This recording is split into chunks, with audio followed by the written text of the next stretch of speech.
नमस्कार दोस्तों। स्वागत है आपका डेली न्यूज़ इंडिया 1.0 में।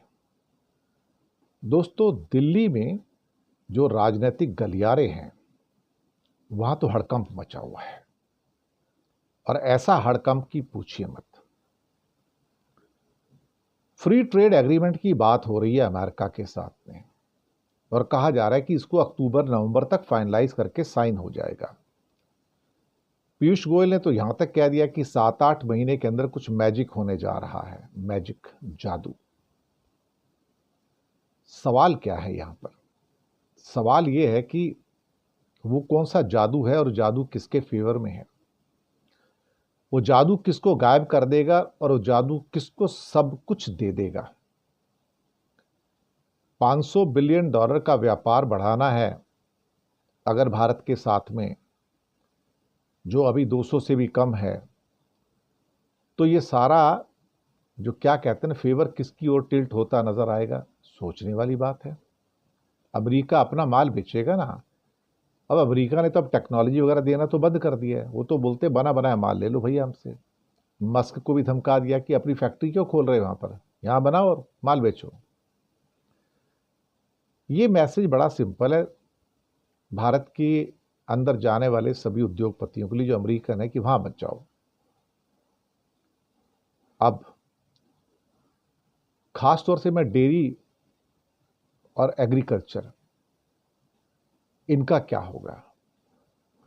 अमेरिका अपना बहुत सारा एग्रीकल्चर प्रोड्यूस जो स्पेयर है, सरप्लस है, और जो डेयरी प्रोड्यूस है उनका मक्खन वक्खन ये सब कुछ दूध के जो प्रोडक्ट हैं उन्हें भारत में डंप करना चाहता है, और वो भी बहुत सस्ते दामों पर।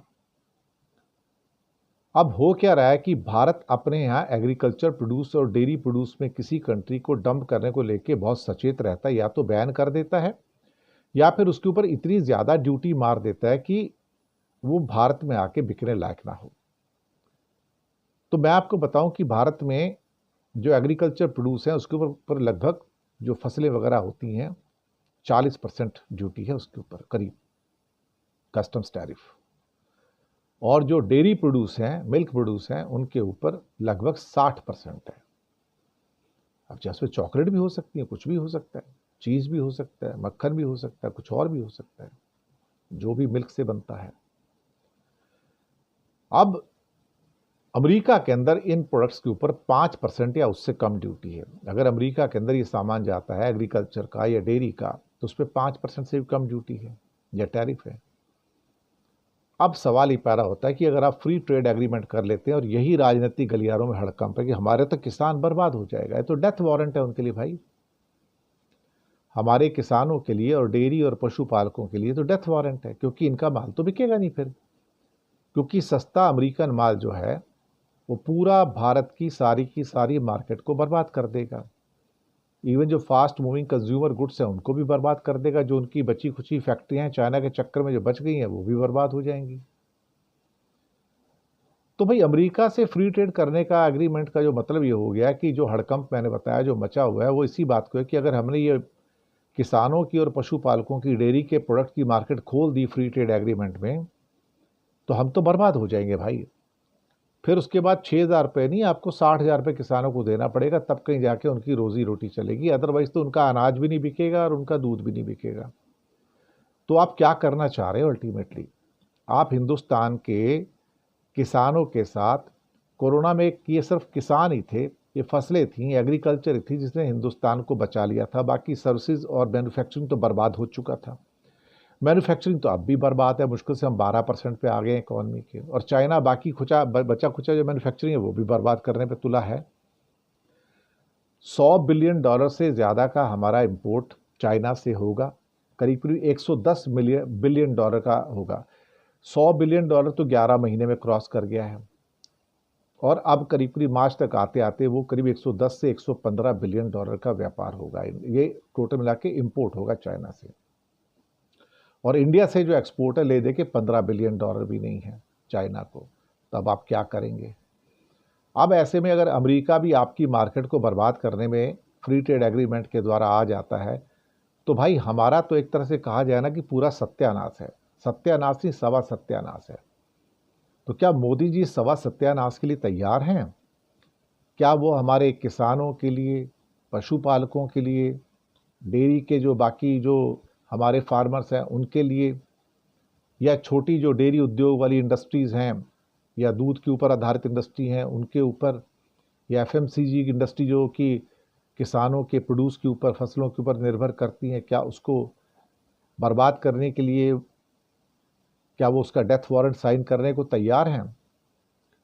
ट्रंप ने वादा किया है अपने वोटर से, सेंट्रल अमेरिका में फसलें बहुत पैदा होती हैं और 80% सेंट्रल अमेरिका में जो किसान हैं उन्होंने ट्रंप को वोटिंग किया है, और ट्रंप ने उनको एश्योर किया कि भाई मैं आपको पहले बता दूं कि मैं आपके लिए नई दुनिया की मार्केट लेके आऊँगा जहां पर आपका माल बिक सके। अब अगर मक्का जैसी फसल है एक एग्जाम्पल के तौर पर, तो अमेरिका में सड़ जाती है, वो इतनी सरप्लस है कि सड़ जाती है, उसको लेने वाला कोई नहीं, इवन पशु आहार के अंदर भी लेने वाला कोई नहीं है उसको। तो भारत में जब उनको डंप करेंगे तो आप यकीन मानिएगा भारत के तो किसान बर्बाद हो गए ना, भारत कहाँ जाएगा अल्टीमेटली। इसी बात का डर है और यही हड़कंप मचा हुआ है दिल्ली के गलियारों में, भाई कैसे बचाया जाए भारत को, क्योंकि ट्रंप तो एक तरह से रोलर कोस्टर लेके हमें कुचलने को तैयार बैठा है।